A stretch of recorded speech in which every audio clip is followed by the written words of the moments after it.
This is the town of Northfield, Minnesota.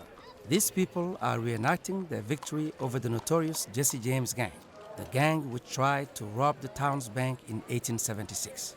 That's over 100 years ago, during the time of the American cowboy, horse-drawn carts, and Christian missionaries fanning out all over the world. These are the residents of cornfields and Thembalethle in KwaZulu-Natal, South Africa, celebrating their victory over the apartheid government, a government which tried for more than 80 years to remove them from the land of their ancestors. They are dancing in a tradition that goes back hundreds of years before European contact, before colonization. These are two very different towns with very different cultures in distant countries on faraway continents. All of these people have a very strong and deep connection that goes back well over 100 years.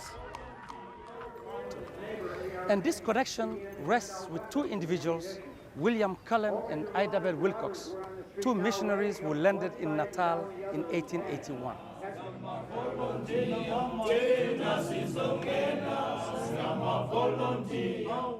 And if the connection established by William and Ida Wilcox has been hidden for ages under the rubble of history, today, more than 100 years later, it is coming back to life through me.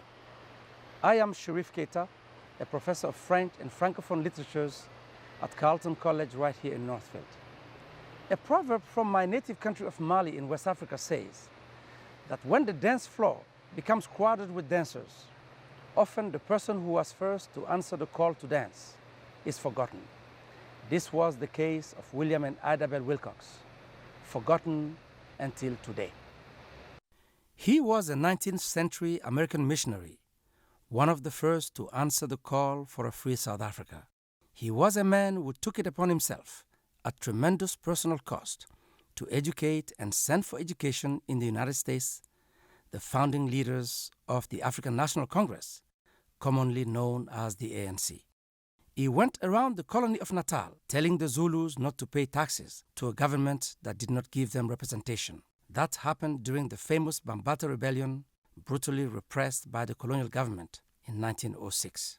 He built with his own money and with his own hands towns and entire communities for black Africans who were displaced and made landless in their own country.